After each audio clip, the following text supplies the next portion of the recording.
right, guys. So we put out in our last video a review of Cicada and a call to see if anyone who was a part of this film would get back to us. We have lots of questions, and we are here with the director, writer, and editor, and the star of Cicada. Introduce yourself, boys. David Willis wrote, directed, and edited, as you say, and then Jeff. Jeffrey Ryan Kent, also producer, and yes, I played Johnny Bash. Johnny Bash himself. All right, guys. So let's just start off with asking, like, what inspired this movie? Well, I mean, in your review, you kind of point out the 2005 to 10 era kind of B movies. And so what happened was, Jeff and I have been out in LA a long time, and we've just been kicking around all these scripts and everything. And I was writing all these kind of like, touching like drama type things, sentimental and all this. And you don't get any kind of traction with stuff like that. And then these B movie creature features kept coming out. I was working at a rental house at the time, so it was like I did the prep for like Piranhaconda and Sharktopus and like stuff like that. Mm-hmm. And then I was just looking at it and I was like, man, how are these things getting made, And then Birdemic came out and I was like, enough is enough. Like we just gotta do, because I like movies like that. I like 80s VHS horror. Like I grew up in the video store and all this stuff. It's like, so I just kind of set out to write a creature feature, wrote a completely different one, and then brought it to a line producer friend of Jeff's who looked at it and was like, you're out of your mind. This is insane. You'll never make this for the kind of money that you're thinking and all this. And so in my, in my naivete, I guess I said, I'll show you, I'll write a cheaper one and I'll just make the cheapest movie possible. And so that's how we got into this. It's been going a long time. Certainly not the cheapest movie possible. 25,000, nothing to sneeze at. No, it's not. But I mean, when you take into account, I mean, that goes really quickly, especially since, for what little money we had, we just haven't worked on enough like free kind of meals and credits type movies as young like interns and stuff. The minimum we could do is pay everybody. So like they at least got union scale just to show up. Oh, all right. That immediately like takes a big chunk off of it. And then, I mean, we were happy to do that, but the limitations of the budget were pretty much that I would have $0 for post. And you say that you wrote the cheapest movie possible. Did you go into it thinking like, here are my limitations and I need to write based on that? Or how did that part work? I mean, honestly, I don't like to write like that. So like in the beginning, I just wrote the movie that optimistically I would want to make. Like, we didn't write the Kia in. I didn't write the Kia in until like years later. I mean, the table reading of this thing was in 2012. Like we've been kicking it around a long time. And in the original, it's like he had a Chevelle. It was like it's like I was writing the movie I really wanted, and then we kind of backed into what we could do. Through revision. Right. You said like we have a Kia. So yeah, I didn't set out to write it like we had $10. I just like kind of wrote it the way we wanted to do it. And then we made it work, and like rewriting right up to the day, not the day we were shooting, and then, in post and everything else. So I'm super impressed that your actors were all paid. Like we've made a bunch of really like low budget movies and we've never paid an actor before. So like, that's why I assumed 25,000 would go a lot farther. I'm way more impressed now. That's ridiculous. Yeah. I mean, it was definitely a scenario where the budget was so low. I'd hand them a check at the end of the week and be like, cash this right now. Right now. Well, as a producer, which is how I got involved with it first, I deferred what little payment I was owed as an actor. I'm just like, look, I want to see it go on screen. So I was probably the only actor who wasn't paid, but I was happy to see the money go elsewhere. I mean, just like a day or two of crafty and lunches can eat that up. So for sure. We had a couple of friends that waived the payment and whatnot, but for the most part, anybody we pulled in that wasn't from the immediate circle, right. We paid them for showing up. So yeah. So like while we do make a practice of almost never researching anything before we start talking about it. That way we can look as foolish as possible while we're doing our reviews. And I shot off and said I think some of these deaths got paid, or rather paid to be in the movie. And then after the fact, as I'm researching to pull up clips and such, I'm like, all right. And I also incorrectly said Kickstarter. It was an Indiegogo. And indeed people were. I was like, that's awesome. So how did that process work for you? Was that a good thing, a bad thing? It was for the most part good. I mean, we just were trying to come up with perks that were interesting, and like, you know, it's you don't make any, like if you put up T-shirts, you don't make any money for your budget. You know what I mean? Because you spend 80% of it actually getting the perk, and then it doesn't benefit you a great deal. So we I think it's a good time to mention Sean Clanky. Yeah. Who was one of the guys who he was the guy who gets his head like literally removed from his body and then it flies away and we're all screaming about it in the car. Yeah. Someone says, why would you do that? I believe. Yeah, right. Exactly. So took his head. Was he was in Australia, wasn't he? Japan. So that guy, he's just kind of benevolent on all these Kickstarter, Indiegogo type of things. He's contributed to a bunch of projects and he ends up getting in them and whatever. And he bought the on-screen death and then flew in from Japan just to do like 1 day of hanging around and getting blood thrown all over him and all this stuff. It takes special kinds. Yes. Right. Did you think it appeared to me that there was a crazy amount of deaths in this movie where you almost had to like layer them in just to get them like way past where I would believe people would still be on the streets during this pandemic of giant insects, that people were still kind of, you know, playing for change on the street. You got someone waiting for a ride on the corner. Is that part of the, like, I just had to put all these deaths in somewhere? Yeah, there's a lot of that. And it's also kind of like the point, you know, of a bunch of flying like insects as the enemy, you know. It's like I just line them up and slaughter people, I guess, best we can. But yeah, trying to get as many of the people who contributed in the movie, like friends of ours, things like that. It's just one of those types of things. I think that almost aged better now that we have the pandemic just a few years later, because you have Johnny saying, I won't quarantine in this movie. You've got characters that they're not going to stay inside. They're going to go do their thing and they're going to die for it. So it seems like you made this thing, and unintentionally, it's very topical. Yeah, definitely. Yeah, that definitely, I've seen that at like the more I look at it now, it's like kind of perfect that it comes out this year, even though we premiered it 2 years ago. Like, it was just so much work that we had to do on our end to get it into AFM to look for distribution and all this stuff that, you know, we missed 2019 by the skin of our teeth, but then like it's kind of worked out because 2020 is a much better time for this to come out. So. Oh yeah, everyone's home. You have a captive audience. Yeah. So you mentioned distribution. So you went through Wild Eye here, and I have to ask. So like I mentioned in the review that the cover of the movie is very much like that old 2000s throwback, because there's not the actors in the movie on the cover, even though you had two like really amazing posters.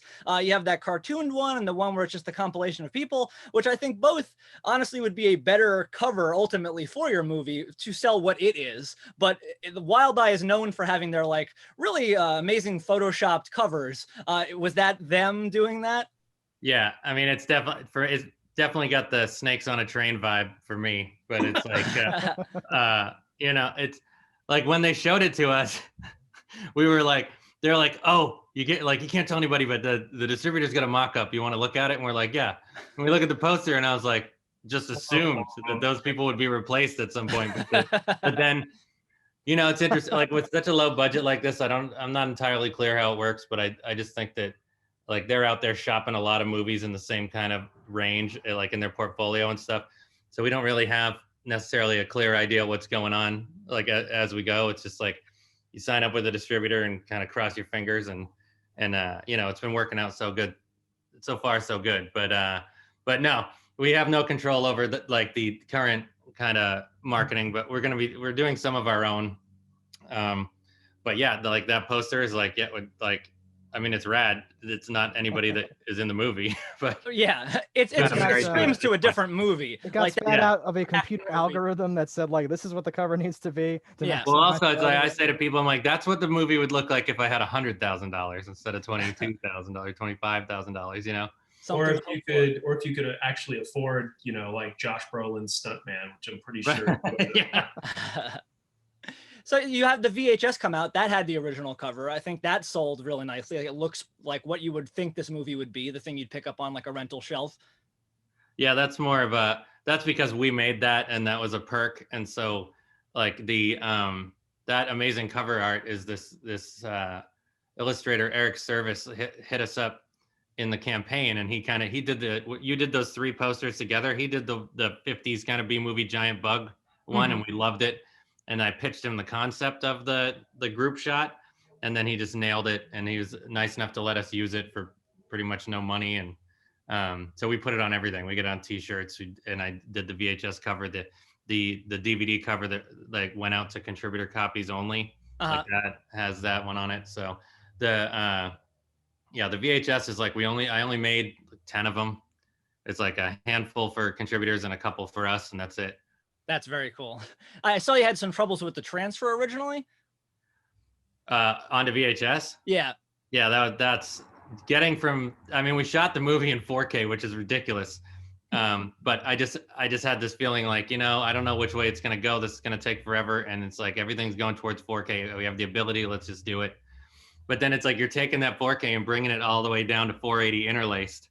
So it's like, it's, I ended up I got a spec. I went to a professional dub house in Pasadena, and they gave me the specs, and they just pretty much did it for me. But awesome. So it must have helped having it in 4K for all the digital effects you added in. Oh yeah. Yeah, because I definitely cheat a bit in there.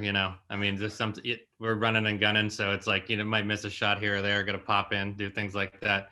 DP wasn't very happy with me for doing that sometimes, but you got to do what you got to do to get the cut done. You know what I mean? For sure. So. And there's so many digital effects in like almost every scene. How long did your post take on this? Like 4 years. I mean, basically, I started doing it. Like we had the amount of money, and we had to make a decision in the beginning. It was like, are we doing this, or are we gonna not do it and give all the money back? And I was like, well, we can make something with this amount of money. We have to try. So we just went for it, knowing that when we wrapped at the end of the 2 weeks of principal, that we were gonna have to do a lot of pickups, and that it was gonna take forever because like I didn't have any money to pay anybody in post. So luckily, a good friend of ours is a VFX supervisor, and he kind of like taught me a lot. And he literally loaned me like an old G5 tower that he had sitting around, and I just threw After Effects and Premiere on that and just started going. And it was one of those situations like you start out, and then I get to the end of the third reel, and by the time I'm done working on that, it's like I've now improved my skill set enough that I have to go back to the beginning and make everything match, and then that just keeps happening. Yeah. And it's like, at a certain point, you just have to walk away from it and be like, it's done, Sure. But the hardest part sometimes. Yeah. So speaking of like, from beginning to end, things changing, you probably didn't edit this in a straight line. You probably jumped around. But in the beginning of the movie, we have like a couple characters whose heads explode. And even toward the middle, there's like a young lady who looks almost as if her head telekinetically explodes while she's eye to eye with a bug.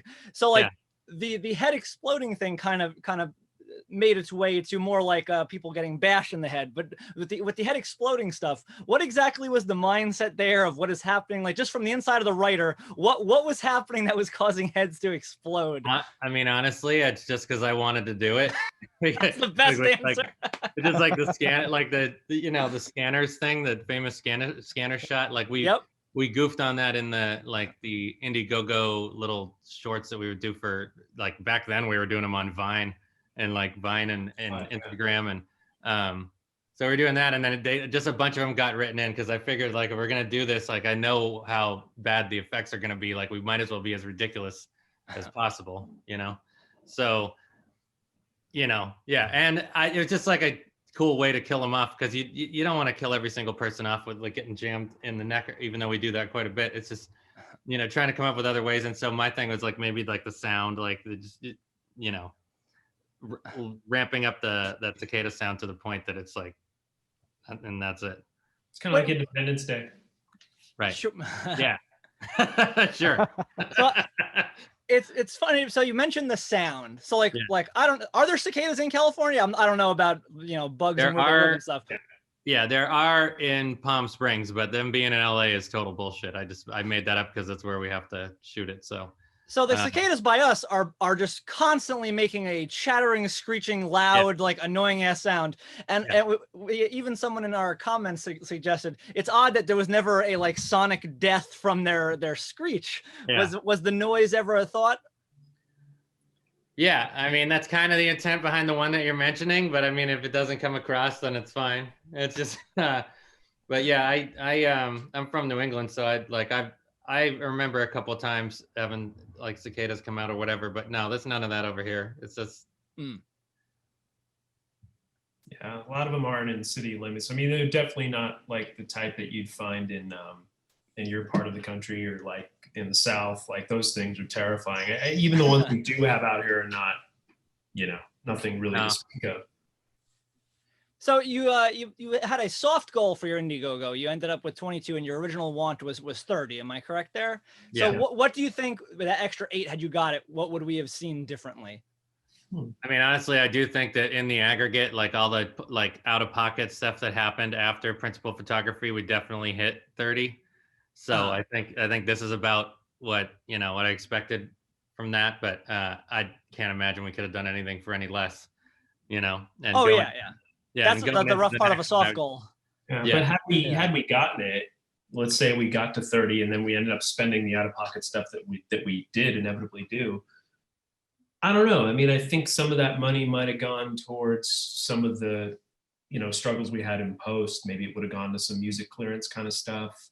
All stuff that we were able to sort out. I mean, your music was amazing. What was the guy's name? Like Grillis or something? I might be saying it wrong. Yeah. I added one of those songs to my Spotify, the Cicada Don't Be Afraid of one. That's an amazing get. That's a good song, and it works so perfectly for your movie. That one's actually, that goes way back because that's from, we did the concept trailer for the Indiegogo, and while we were like editing it, Jeff and I were hiking, and we were trying to come up with something, and he just starts humming, and he's like, "The cicada." Afraid. Right, yeah, and then it was ridiculous. But Paul is one of these guys. Like I know my friend Dane. I got Paul through Dane as well, and he's just one of these guys that you kind of give him an idea and pitch something to him real quick, and the first draft of everything he does is perfect. Like every piece of music he ever sent us, I was like, perfect. Or then he'd send me something that was even better, but it was his idea. He's just that good. Those are great guys to have in your corner. Yeah, I would love to work with him more in the future. But then there's the other stuff, the actual songs. I mean, at first, before I met Paul, I approached Ethan Hurt because we were fans of Class of Nukem High, and he did that, and that's an earworm. Like you can't get that out of your head, and that's what we kind of wanted. And so I approached him, and he's like, well, I can't do the score for your movie, but I got a new song. You're gonna love it. It's called Jerk Bitches. And we were like, what? And then we started talking to this guy, and it was wild. But hold on, you got to back up for a second because he sent us like a treasure trove of this music, and you're just like, fuck, I don't know about this, and I'm like, let me listen to it. And I heard that Jerk Bitches track. I'm like, Dave, if you don't put this in the strip club scene, we're stupid. Like, we have to get this. It works perfect. Yeah. No, it's great. And so we got that from him. And then other stuff we just kind of looked like, Jeff's got a lot of friends in the local music business that gave us some tracks. Some guys that play around town and that we've known for years. And there's one song in there from Rebel Faction, which was like a local metal band back in the late 80s. And that's actually from the movie Thrashin', which is like this kind of touchstone movie between Jeff and I. Like I just hit up the guy who made it because they haven't been a band for 30 years, And I hit him up and I was like, hey, can I use this song? He's like, yeah. Which was like, to him was whatever, but to me was huge because Thrashin's one of my favorite movies of all time. So. It was definitely Thrashin' was. I think there's a short list of influences, but Thrashin' is definitely one of those movies that got our kind of group of friends together. And I think through the joy of watching just like a movie like that sort of gave birth to the kind of movie we wanted to make in Cicada. So it was kind of appropriate that we got that song. So back to your Indiegogo, the original thing, the first trailer, I noticed there's a different character, like in a black wig, I believe, playing the Nelson character. Yeah. So is there a story behind that? Well, it's just honestly that like over the, since 2012 to actually making the movie, we must have had 4 or 5 different Nelsons. Like we just had so many people playing Nelson here and there. It's like,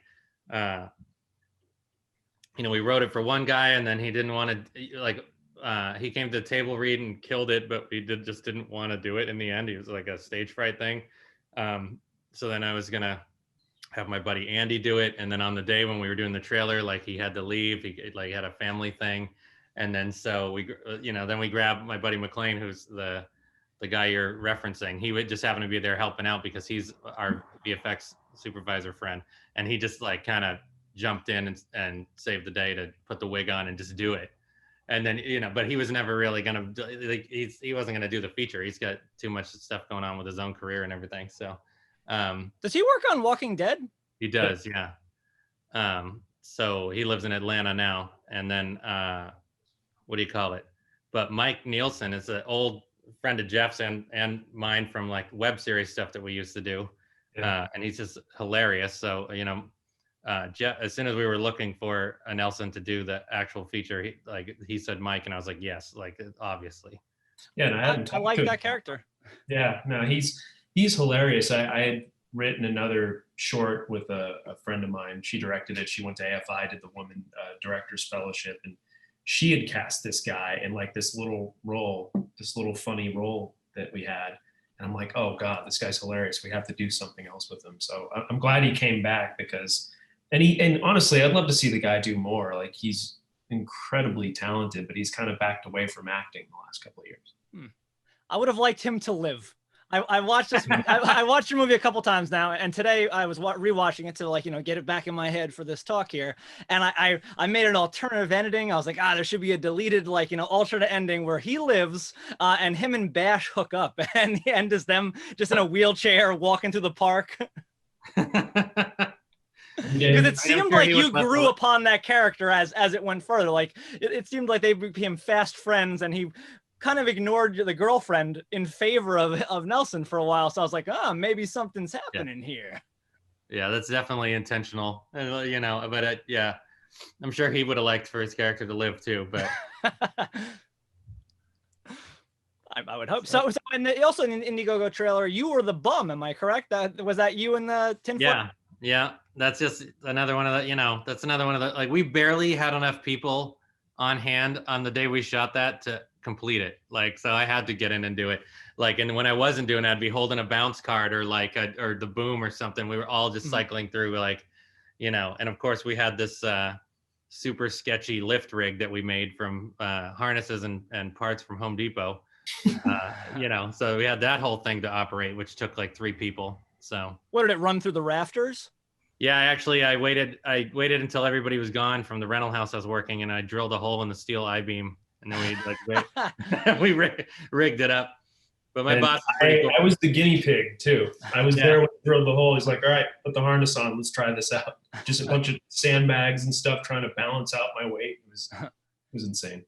It all worked out nicely. Is that what we see at the end, like the huge green screen and all that stuff? Right. Yeah. Is that where is that warehouse or whatever? That warehouse is like it's also, we shot every square inch of that thing, like as far as the movie goes. So John Tucker, our DP, had a studio down there in the Arts District for a long time, and it was just weird.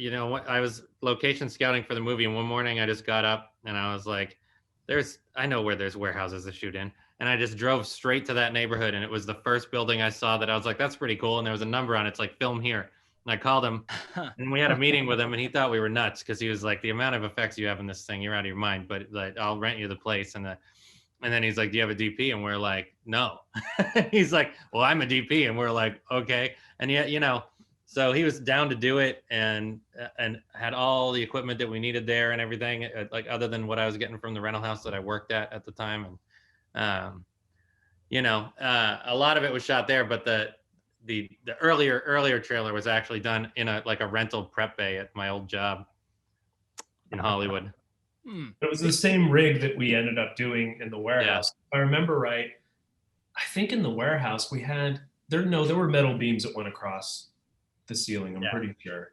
But Basically, like John just rigged up this whole like block and tackle situation with like we had a bunch of sandbags, and it's like when you wanted somebody to go up, you push the sandbags over. When you know when you want them to go down, you like 3 people pick them up. Is that where all of those, like even the Kickstarter deaths, did anybody send you like footage on a green or blue screen to put in, or did everyone have to come to that location? No, I think that would have added just a level of complication. I couldn't, you know. So it was kind of like if you bought that perk, you had to show up. You know, it's like here are the days that we're shooting. Here are the days we're shooting the deaths, because we would, just to make it easy for that stuff. We had a couple of big death days at the studio where Jeff just scheduled up like everybody that we had to kill that day for 2 days straight, and just come in and we just like just roll right through them. And we'd be doing costume changes. I mean, it was pretty goofy. It was fun though. You can tell it was fun. It comes through in like the whole movie. Everyone seems like they're having a good time, which is, is important in a movie that's like not super serious. You need to at least feel like the people making it are having a good time. Yeah. And like it definitely felt, I said in the review, like this feels like an earnest attempt to make a good movie. It wasn't like a cash grab. I'm making this movie that's outlandish and I'll have this thing. Like it all seems like it has the elements on the page, and hearing you talk about it more makes me like things even more about the movie. Yeah. Which is why it was important to me to have like a gag reel at the end, and a rather long one, because I wanted to thank like over 200 people that gave us money and stuff. So it's a pretty long end credit roll, but it's it gives you very clear perspective on what it is that we're doing and like just how much we had to work with. Oh yeah. So how do you feel about other movies named Cicada coming out since your movie comes out? I mean, it's just like kind of typical for my experience, I guess. But I mean, I did very intentionally have exclamation point on there because it is such a generic, generic name, and you've got to worry about these things like E&O and all this other stuff, and it's like, and so that was intentional. I mean, from the earlier, in the beginning, it was Cicada exclamation point ... the movie, like because it was going to be super goofy, but then we kind of made it a little bit more serious than the original concept. So eventually just became Cicada. And then for whatever reason, the marketing department at Wild Eye stripped the exclamation point off of it. And now it's just kind of like, okay. I mean, at least the reviews for that other movie are really good, so I don't mind. But yeah, like a couple of the platforms you go to and you see our poster, it goes to our movie, but it'll be reviews for theirs, which is just funny to me, honestly. I would like to know what they think about it going in the opposite direction, because they may not be as thrilled. I don't know. Fortunately, they are so polar opposite movie. That's like, I think it's like a gay coming of age story versus a giant bug story. You in no way are going to think you found the right movie if you play either one and get the other, You wouldn't get halfway through and be like, wait a minute, something seems different about it. Yeah. So a couple actors stand out like in this movie. The one guy, what is his name? Lawrence Mandley, I want to say. Yeah. I'm like, I've seen that guy in Seinfeld. Like that seems like a good get. He's a very funny standout character with his like punching that anchor man, just his over the top nature. Did he just come in and read, or did you know him? I'll let Jeff take that one. Yeah, we knew him. So Dave and I worked on a little silly web series that we did a couple of years prior to Cicada, and Bo, who played Randy, worked at a post house in Burbank, and Larry worked there. That was kind of his day job. He'd still go out for commercials and other TV work, but they were buddies. They knew each other. So he brought Larry on to Angel Business Time, which was our little 80s buddy cop web series thing. So we had a relationship with him, and we sent him the script for Cicada, and he loved working with us. We loved working with him. And he's like, oh, I'll come play with you guys I think we just had him for a day, right? Yeah, probably. Yeah. But I mean, he's an absolute pro, and he's like, I think literally one of the nicest guys you could ever meet. He's a wonderful guy. So we were lucky to have him. He was a great kid. And today, I mean, one of the amazing things about Larry is like, when we were doing that web series and stuff, we didn't have any money and we weren't doing anything. It's like, he's just coming out because he actually like enjoys it and has fun, like fooling around with us and acting, and doing goofy stuff. We give him ridiculous lines to say and he'll never kicks them back. Like Like I wrote that news anchor thing. I wrote him this monologue and I gave it to him and he's like, oh my God. And I was like, nah, dude, you got this. And then, he just crushes everything you give him and just has a good time. So he's really fun to work with. He definitely mixes it up for us. So sold the hell out of that punch. Like that's a real funny moment. Yeah. The actor that plays the army man, for lack of a better term, he's like at a cross stop there. Checkpoint, checkpoint. Yeah. Your guys going on him. That was an actor, or was that someone that was a pay to be a death kind of guy? Because he felt like more than that. No, that is actually a buddy of ours. I don't know if you've ever seen have you ever seen Yeti: A Love Story? Yes, I have. So that would be Sex Piss. if you're familiar with him, but he and all his buddies, Adam Dio and all them, they have always been super supportive, and I helped out for a couple days on the Yeti sequel that they shot off of a Kickstarter, and it just felt right to write them into the movie and have them in it because I've known them since college. So my country has failed me, and first of all, that part. That's all him. That's the improvising. Definitely enjoyed that. Now, someone I can't not mention is the guy who then ultimately played the bum character. He stands out in so many ways, and I've gone back and forth on him now through my many watches of the movie, that now I love this guy and I want him in more things. But he stood out immediately as, I don't know what this guy's deal is. Is that like a total act? Is that just how he talks? Is that a thing? That's Graham Mackey. I mean, that is definitely him.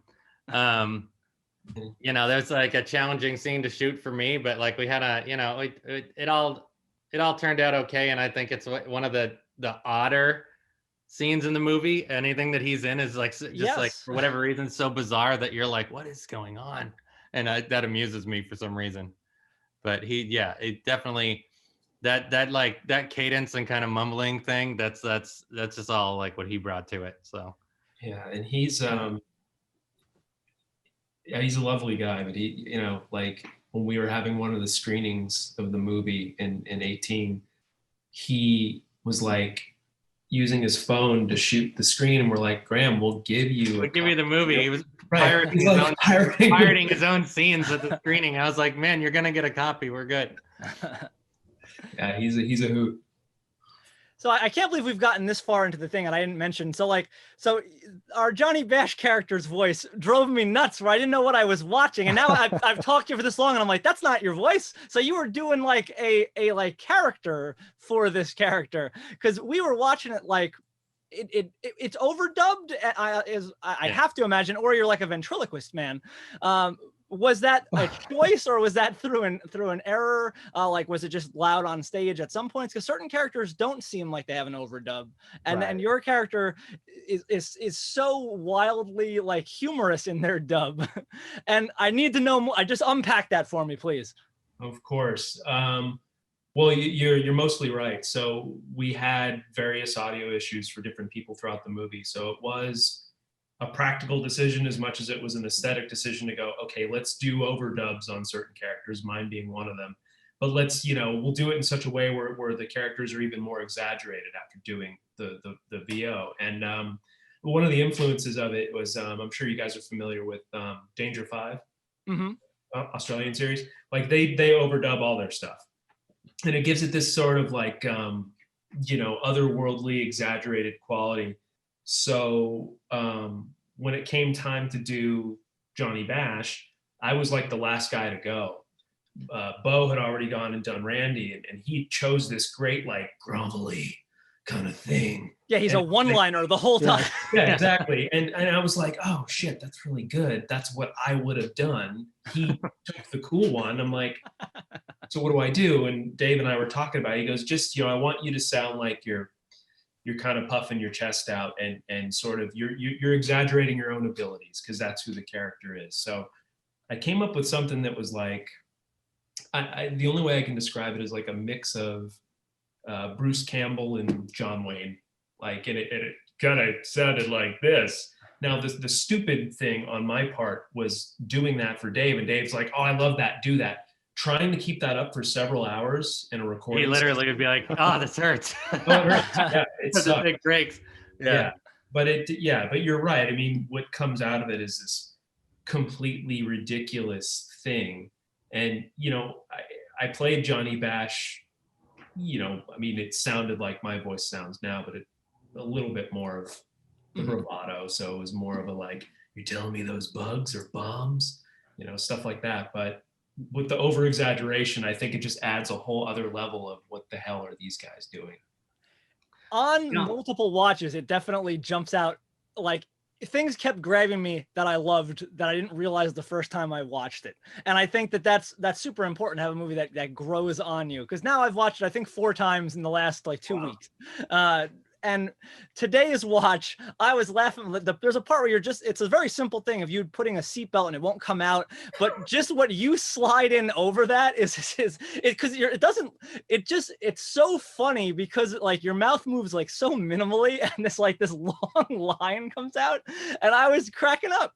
And I think that it was a great choice. I think I didn't appreciate it the first time I watched it as much as I do on these following watches. No, well, our post-sound guy, Michael Malerba, is incredibly talented, and he's always helped us out on all the web series and stuff too. But he's really the one who we started doing the ADR, and we didn't need to do it for every main character, but we started doing it, and it started feeling weird. And then he was digging it, and I was kind of digging it. But it was like Cassandra wasn't being dubbed because her lines were mostly fine, and Mike wasn't being dubbed because his were mostly fine. We were doing a lot of like Jeff and Bo and stuff like that, and he was kind of like, man, and knowing that it was going to create like months more work, he was just like, I think we should dub the whole movie.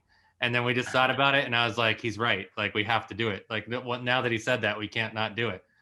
And so we just committed to doing a lot more work. And then, but that also gives you a second chance because we're running around so hard, like when we're actually on set, just trying to get the shots in a very short amount of time, that you don't have time to do a lot of takes, and you don't always get like the nuance that you want and stuff especially when you're shooting with 4, like a lot of the shots are 4 people at the same time. So it's like that you can't stop and give little like minute direction to each person every time. You'd be there like forever. But when you get them in the booth, you can do whatever you want. So we would fudge like smash lines in there to make it funnier, or do the wild lines off camera and things like that.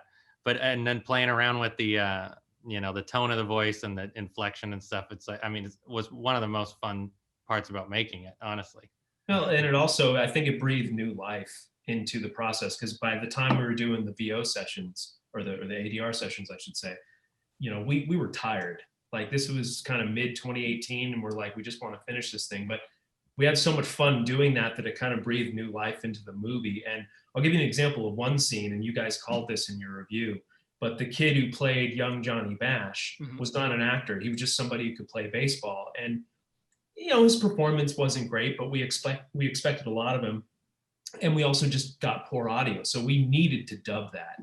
And we have one of our buddies, his daughter's a professional VO artist. So it's a girl dubbing the boy. But she did such an amazing job and breathed new life into that character and into that scene. It completely transformed the scene, because the scene wasn't playing that well before we had her do that. And when it happened, it was like, oh my God. So it's amazing what you can do with sound, late in the game to kind of change what comes out on the other end. Definitely. I love that was a professional voice actor, because that one's the one that felt the most to me like this seems like something that's Russian that we made American. Yeah. And I like that. I like that a lot. But that was the moment when we did that scene that was when we oh man, like that changes everything. Like, we have to do the whole movie like this, and it's going to be super weird, and people are going to be confused, and I don't care, because it's going to be like that's going to make it different, No, but it's awesome, and I love you describing this moment where you were like, "Do we kung pao our own movie like before it's out? Like, what are we doing?" That's awesome. Well, it's also another funny story, because so to do that, there's an intentional time slip on all the dialogue. It's a couple frames off. The lips are never 100% on, and so in the process of getting the movie QC'd and ready to give to the distributor, I didn't think about it, and I sent all the files to this QC guy in Burbank who just does this out of his house. It's like his whole job is just to make sure everything is up to like TV safe standards and all this, and then they deliver it to the distributor. And this guy calls me after doing this for about 2 hours, and he goes, "Man, you got a real problem." He's like, your your dialogue is slipping all over the place. And I'm like, oh yeah, that's intentional.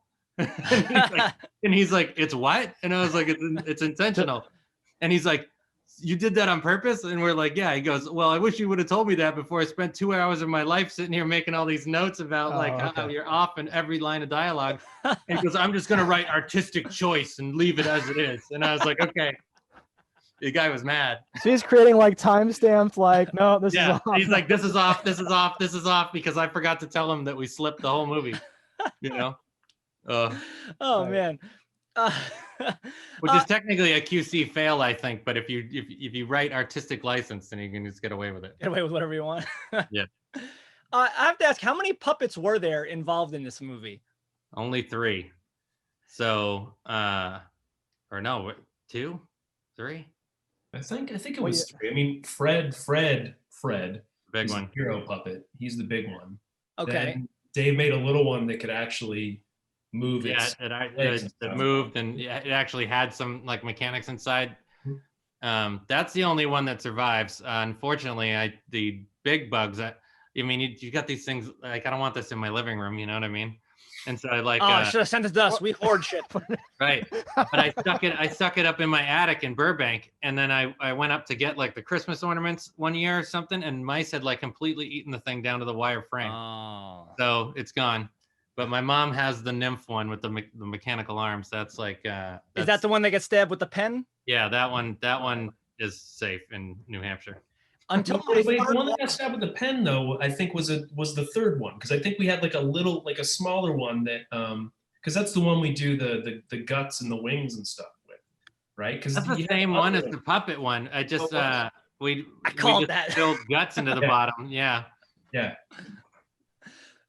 So while you mentioned that dissection part, before I forget, there's a line about the wings. It's like, oh no, they do have wings, but then there's no wing thing. Yeah. In the script, he like I had written this way more elaborate practical effect where you peeled the husk off and then like pull like this like wet wing out, but we just didn't get it done. It was didn't have the money, didn't have the time, so we just said screw it and just like he gets distracted and just leaves basically. Say, like, had you had that $8,000 though, we could have had wings like bam, like coming out. Yeah. It took me to my third watch before I realized that first bug was like a nymph, and I must have always blinked during the transform part where they pop out. Yeah, so yeah. I was like, that's a cute one to draw the sympathy when it gets stabbed in the head.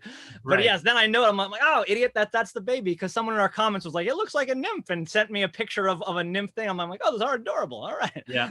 Which was pretty spot on to the puppet. Yeah, it's hopefully someday I get to work with this guy, Matt Corrigan. He does a podcast called The Launchpad with Aaron McLean, who's the Walking Dead guy. They do a kind of like pop culture, like, horror movie, like sort of podcast thing. But he professionally is a practical effects guy. And over the years, as we've been working on this, I have like faked him out on like, are we going to do like legit effects? But, he's been a good sport about it. But like he had a whole plan to make me the sickest practical puppet, and this guy works on like really high-end shit, and if he had done it we would have had like quite the rubber monster, but I had to make a decision. It's like we only have like 25,000 going into this thing. Do I put like 3,000 into the puppet, or do I just make it myself and use that 3,000 to get more for like other things, and so it was a hard decision. It probably would have looked better, but I think it not so much so with like the cheapness of all the other effects that it was worth doing at the time. Mm-hmm. Yeah, but it definitely works the way it did. So what was the process of making the puppet that you made? I just made like a wire sculpture out of like baling wire, and then literally did paper mache over it, like some kind of kindergarten project. And then it's like, I got some like fiberglass resin in there and like gluing all this fabric and stuff. It's definitely like a Michael's Joanne Fabrics sort of like concoction that I did in my garage. It seemed like it held up to quite a beating. If that was the guy that was in almost every shop being hit on a string, a string and a stick, seems like he did something right. Yeah, I mean, it was a little worse for the wear by the end of the movie, but I've been doing patch jobs on them and stuff. But yeah, they didn't owe us a thing. They made it to the end.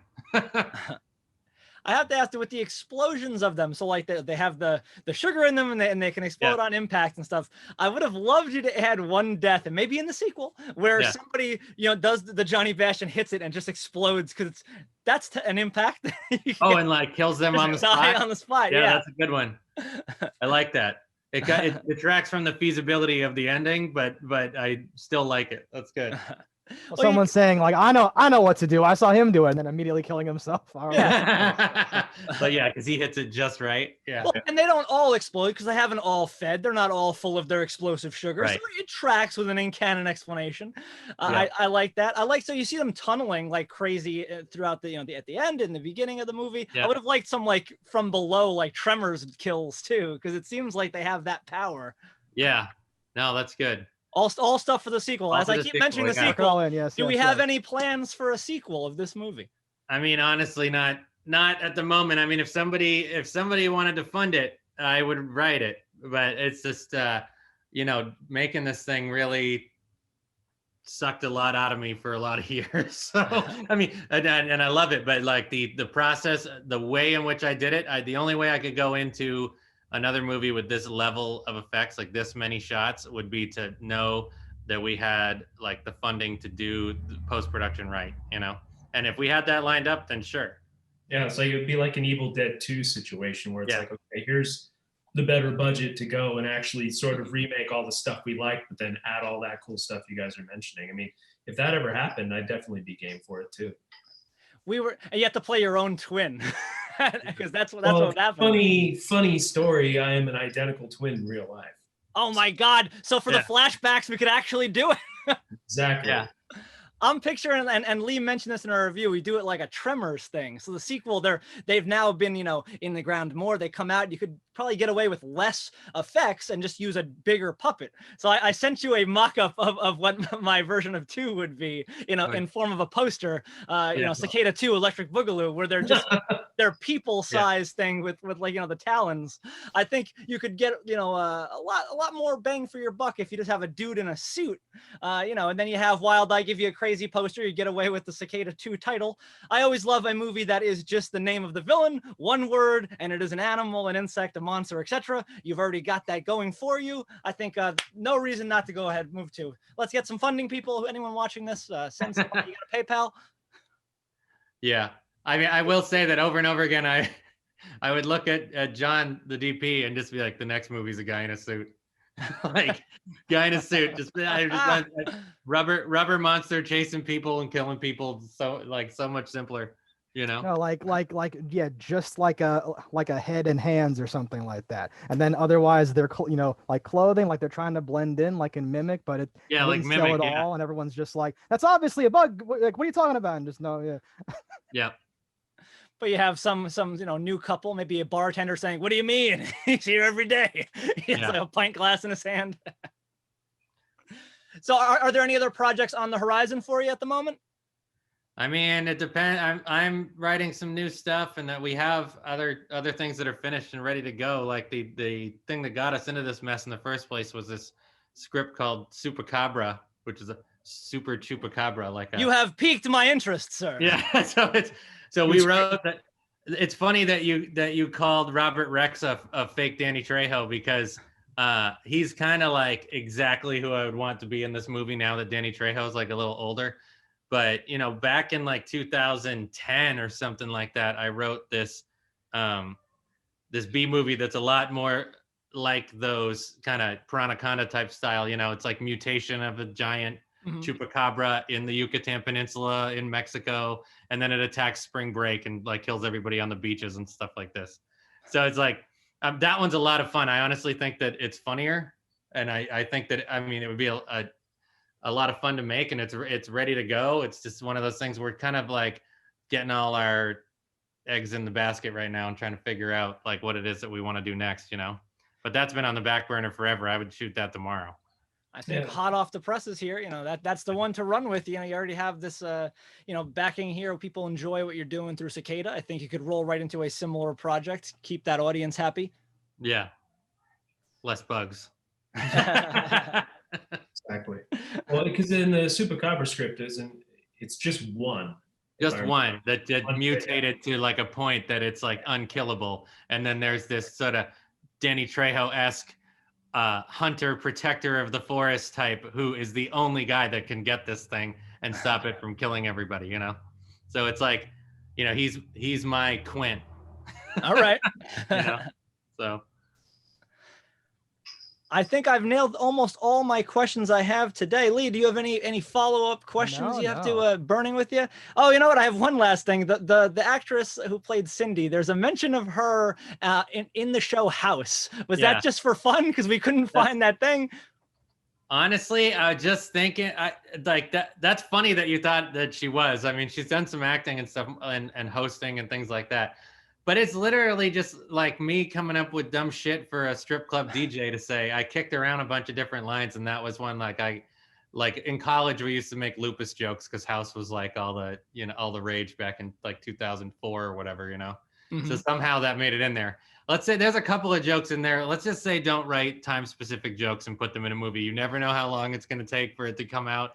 And then now there's stuff in there. It's like about 2015 and like Caitlyn Jenner and House and all this other stuff that, you know, it's still funny to me because of how off and odd it is now, like 5 years later. But I won't be writing any like time-specific jokes anytime soon, I don't think. Makes sense. So I guess like, you know, now we're at like, you know, the bottom half here, or I shouldn't say bottom half, we're at the bottom of the interview aspect. Now I waited to ask like, so what did you guys think of our review in case that went poorly and we didn't get a bunch of other questions out here? That's good. It's totally fair. I mean, we're fully aware of what the movie is. We made it that way mostly on purpose. Like it's definitely you know, doing the best you can with what you got and just trying to have a good time. And it's one of those movies people either get it or they don't. Because, you know, we've had great reviews and we've had reviews where we got, you know, somewhat eviscerated just by people who don't understand it at all. Because if you go into this thing expecting it to be Independence Day, you're not going to be happy, you know.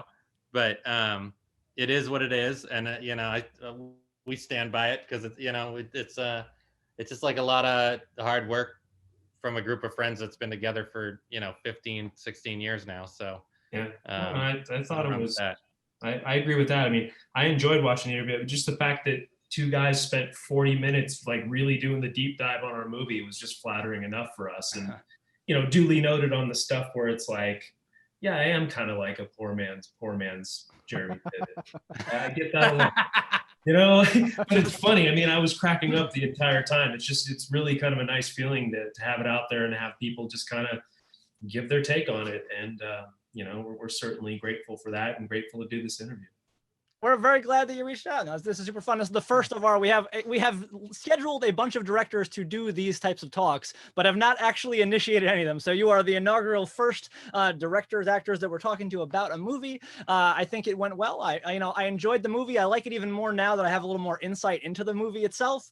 This is definitely like, you know, a fun movie. People, yeah, that don't understand movies or films are not going to enjoy things, but those people can go to hell anyway. My favorite thing is you look at someone's list when like you see on all these different movie forums, name the worst movie you've ever seen, and I get into arguments constantly because some idiot writes like Titanic, and I'm like, are you a moron? Do you understand what the worst movie in the world is? It's never been on a DVD. It's on a VHS camcorder that someone's friend made with no sound, no script, no actors, no plot, no reason to exist. That's the worst movie. You can't judge these things. So like people have to weigh things against what they are, and like this is a triumph for what it is. It's definitely something I would recommend people go watch, pick it up.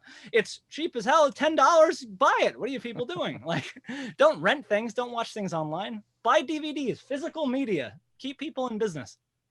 Yeah, that was very real. Being able to like have it arrive in Amazon and open it and put it in. It's like I'm in a weird place with it right now, where it's like I was so close to it and in it for so long that it just, there were a couple of years there where it just seemed like it was never gonna end, never gonna be finished. Like it just keep like chipping away at it and chipping away at it, and then finally we finished it, and it's like trying to do festivals, trying to get a distributor, all this other stuff, and then all of a sudden you have people you don't even know like all over the internet doing reviews and like like feedback and all this other stuff, and you realize that it's like completely out of your hands at this point, and it's like its own thing that lives outside of you, and that's just like it's a great feeling. It's just very strange, you know what I mean?